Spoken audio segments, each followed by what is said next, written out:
All right, now let's go to San Mateo County, where there's a new development in the drama swirling around the sheriff's department. The Union for County Deputies is calling for a civil rights investigation into the sheriff's office after the DA threw out charges today against the union president. So as Kenny Choi shows us, 1 month after his arrest, that deputy was emotional after the announcement from the county's top prosecutor clearing him of any wrongdoing.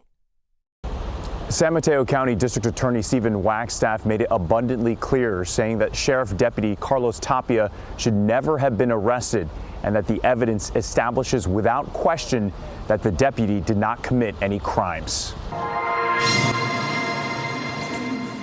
Holding back tears and embracing his family, San Mateo Deputy Sheriff Carlos Tapia defended his name that's now been cleared of any wrongdoing. I'm grateful to the District Attorney's Office for recognizing these charges for what they were.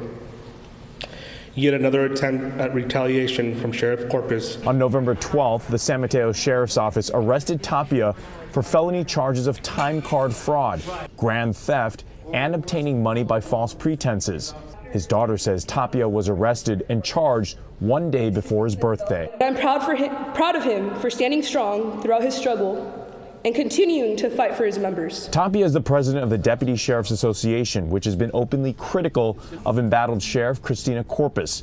His arrest came hours before the release of a 400-page report by retired Judge Ladoris Cordell, commissioned by county supervisors. It concluded Corpus used homophobic slurs against a city council member, harassed and intimidated foes, and engaged in an inappropriate relationship with a former campaign manager who became her chief of staff. I'm calling on you, Sheriff Corpus, to resign.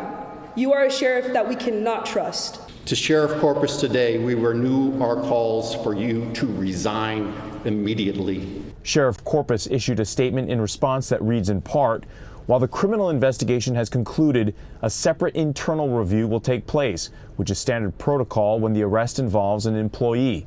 The internal review will be conducted by an independent third-party investigator to ensure it is a fair process." But the DA's office says the San Mateo Sheriff's Office conducted a warrantless arrest of Tapia. Those who understood the gravity of what that meant, what line was crossed when our sheriff ordered the false arrest of Deputy Tapia. This is a good man right here. Mr. Tapia, today you are vindicated. County supervisors say what Corpus and her office did is weaponizing their law enforcement power against one of their own.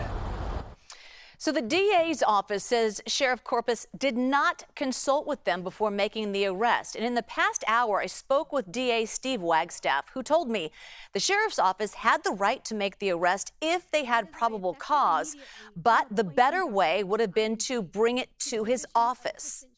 This case had been submitted to us. No arrest done. Just simply the sheriff's office submitted it to us. Here's a case for your review. And we reviewed it. We would have determined there's no case to prosecute and there never would have been an arrest. They went the other route to make an arrest. They had the right to do it if they had probable cause. The better way would have been to bring it to us and work with us.